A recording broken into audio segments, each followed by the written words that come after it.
Picture this: an ordinary summer day in 1989, a small aviation base somewhere in the mountains of Georgia, where the best pilots of the Soviet Union serve. Soldiers and officers gather around a festive table, where a delicious homemade cake prepared by their comrade Alexander Zuyev awaits them. Everyone smiles, jokes, and shares the sweet treats. But none of them even suspect that in a few hours, this very cake will become the cause of the biggest military scandal in Cold War history, and their colleague will transform into the most wanted man in the Soviet Union. What was so special about that cake?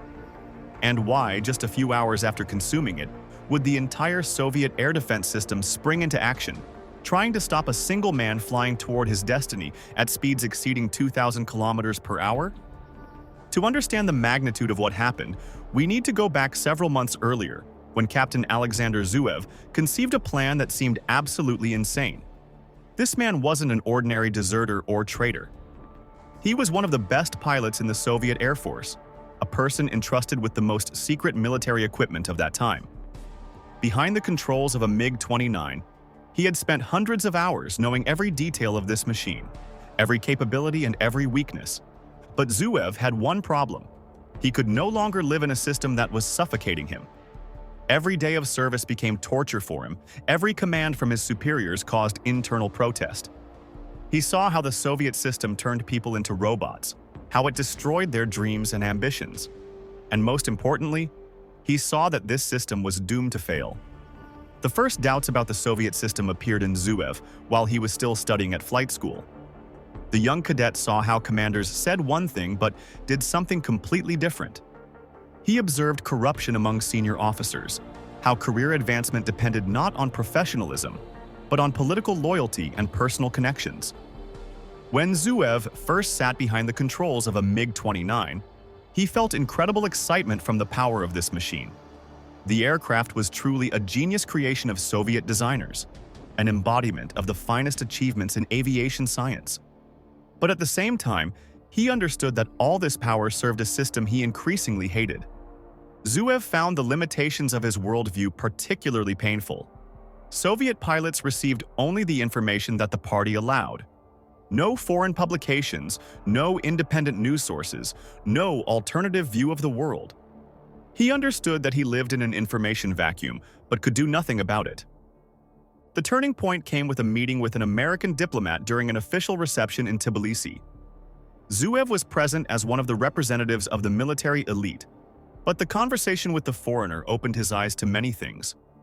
The American talked about life in the West, about press freedom, about opportunities for self-realization. All this seemed like a fairy tale to Zuyev, but at the same time a very attractive fairy tale. It was after that meeting that Zuyev began seriously thinking about escape. Initially, this idea seemed absurd to him. How could one leave the motherland, family, friends? But gradually, the thought of life in another world, where he could be truly free, captivated him more and more. The first attempts to establish contact with Western intelligence services were extremely risky. Zuyev understood that the KGB was watching all officers, especially those with access to classified information. One mistake, one careless word, one suspicious gesture, and he would face capital punishment for state treason. But fate gave him an unexpected opportunity. During another business trip to Moscow, Zuyev accidentally met a man who presented himself as a journalist, but actually turned out to be a CIA agent. This contact became the beginning of long and dangerous negotiations that lasted almost 2 years. The Americans initially didn't trust Zuyev. The proposal from a Soviet pilot to steal the most secret fighter seemed too valuable. They suspected a provocation from the KGB, a double game, an attempt to discredit American intelligence services. Only after careful verification, which lasted months, did they believe in the seriousness of Zuyev's intentions. Preparing the operation required incredible attention to detail. Everything had to be considered: flight schedules, the base's security system, peculiarities of radar coverage, possible escape routes. American analysts conducted computer modeling, calculated success probabilities, prepared backup scenarios. Special attention was paid to Zuyev's psychological preparation. He needed to learn to live a double life, to hide his true intentions from his closest comrades. American psychologists developed a special methodology that helped maintain emotional stability under such extreme conditions. The most difficult part of the plan was figuring out how to neutralize the base personnel without using violence. Zuyev categorically refused to cause physical harm to his comrades. He could betray the system, but couldn't betray the people with whom he served side by side. And that's when the genius idea with the cake was born. American chemists developed a special sleeping drug that had no taste or smell, quickly dissolved in dough, and gave predictable effects. The calculations were so precise that they could predict each person's sleep time with accuracy to the minute. Simultaneously, the Americans prepared to receive the escape. On the Turkish-Georgian border, a network of agents was organized, ready to provide assistance if needed. In Turkey, American diplomats negotiated with local authorities about possible political asylum. They even planned medical care in advance. American doctors were ready to immediately fly to Trabzon. Zuyev began preparing for his operation with the meticulousness of a true professional. He obtained the sleeping drugs, calculated the necessary dose for each person, learned to bake the cake so that the medicinal substances would be evenly distributed throughout the entire mass. He even conducted several test experiments on himself to make sure everything would work properly. The chosen day arrived unexpectedly quickly.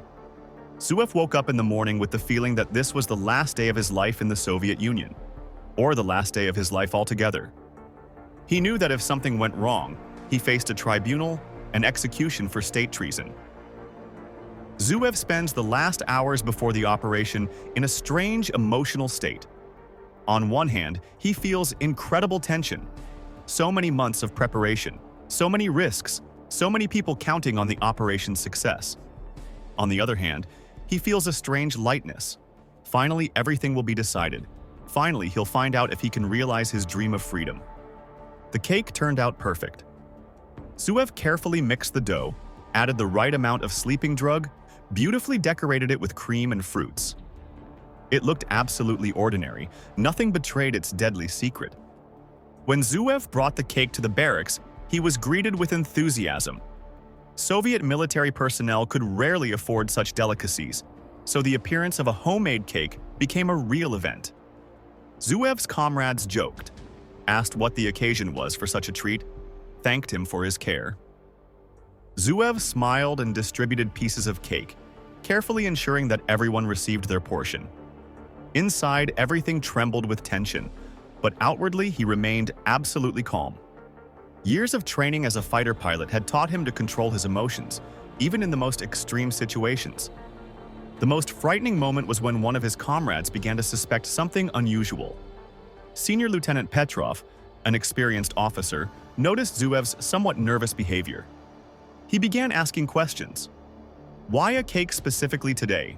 Why such caring attention to comrades, whether everything was okay with his personal life? Zuyev was forced to improvise.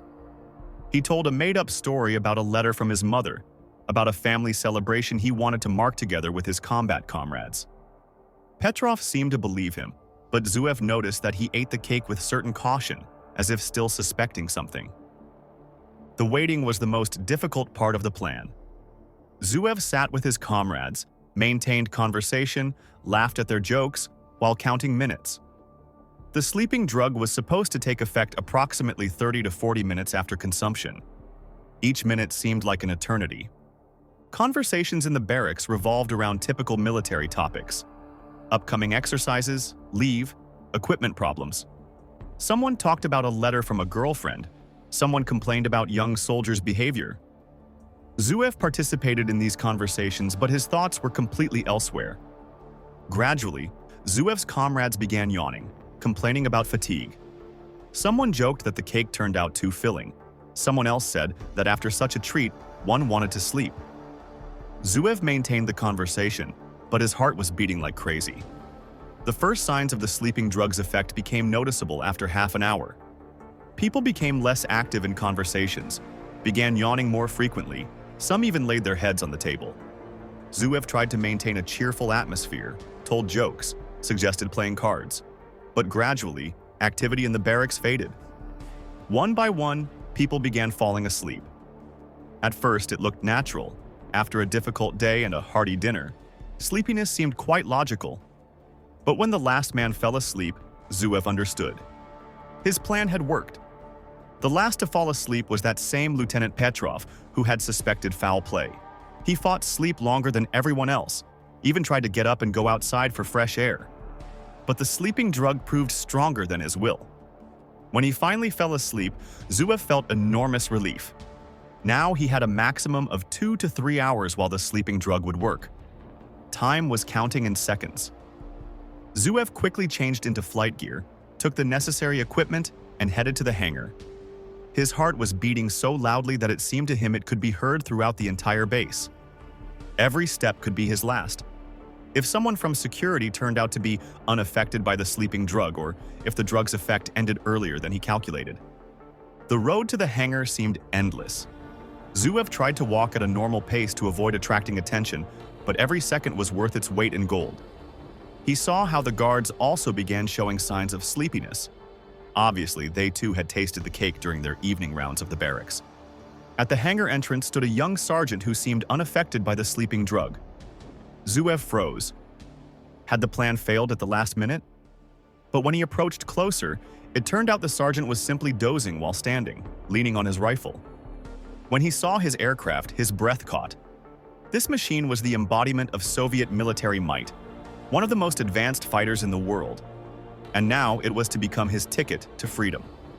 The MiG-29 stood in the hangar like a sleeping beast, ready at any moment to wake up and demonstrate its lethal force.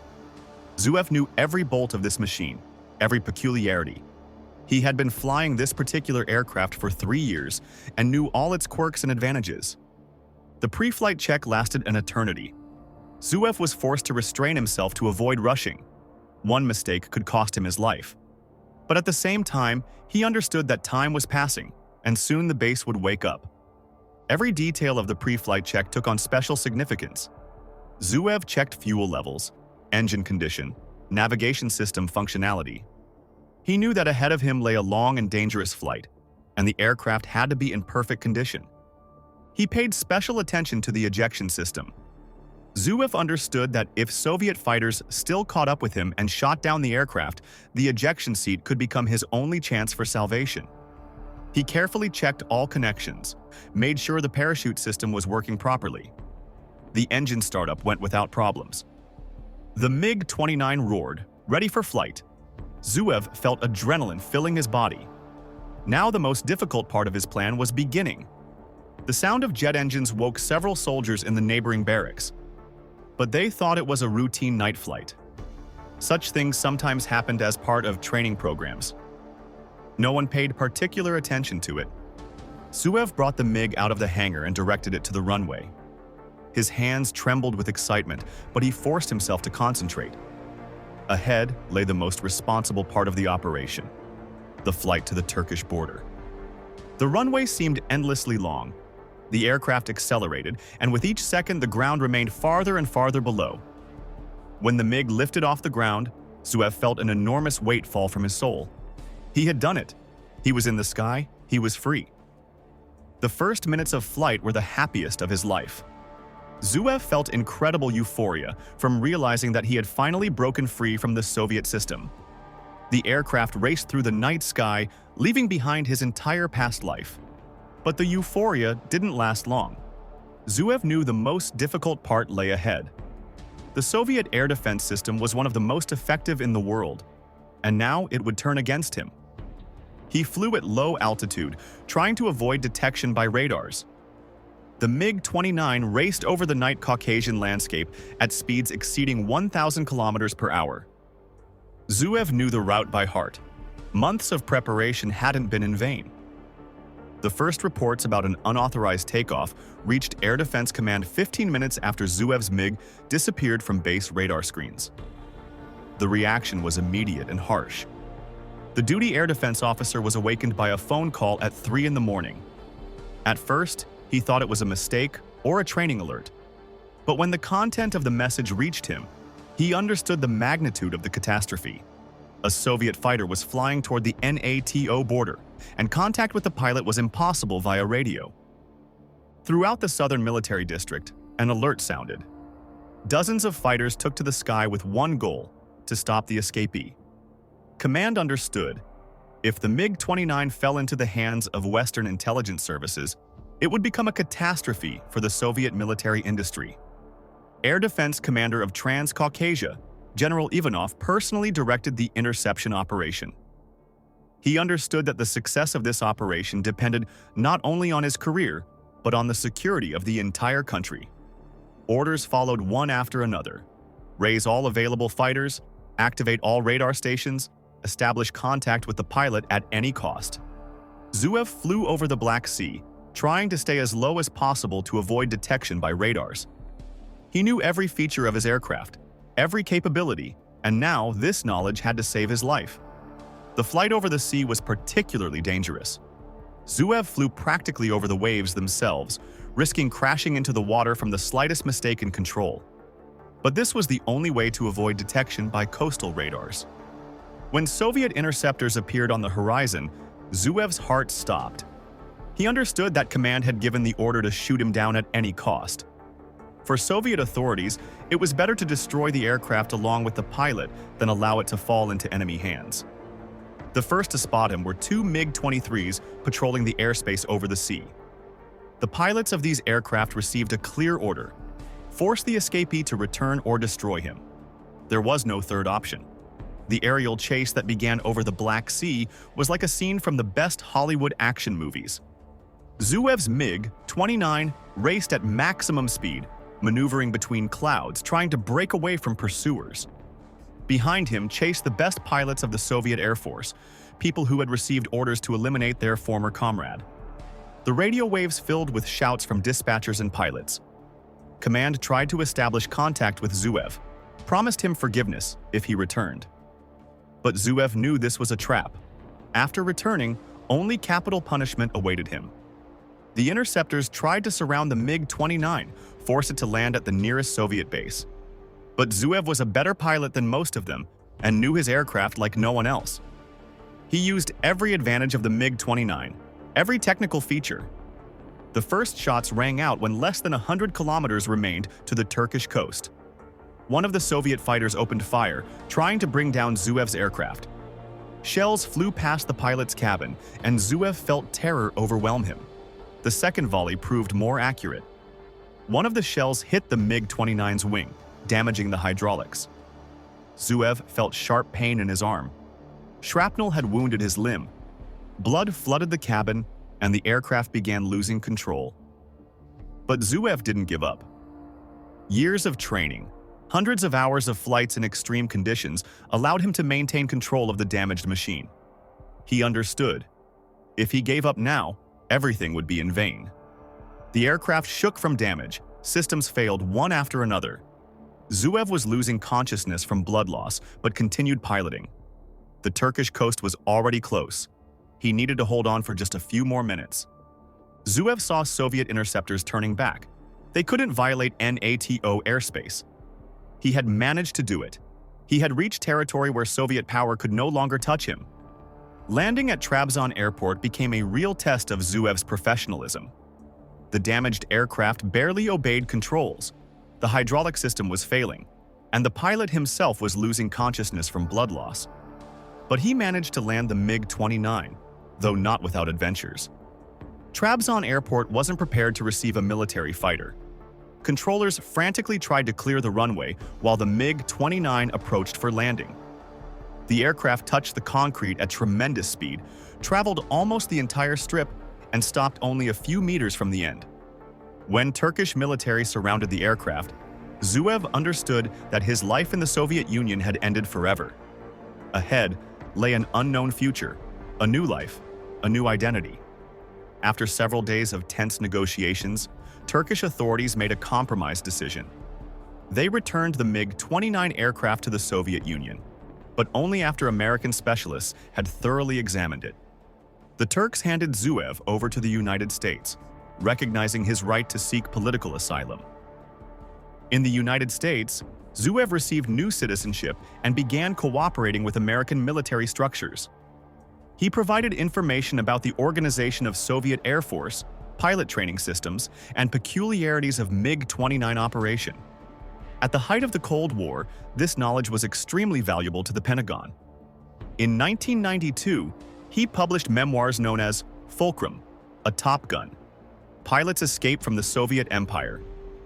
In the book, Zuyev described his life in the USSR, service in aviation, moral conditions in Soviet military, and his own escape.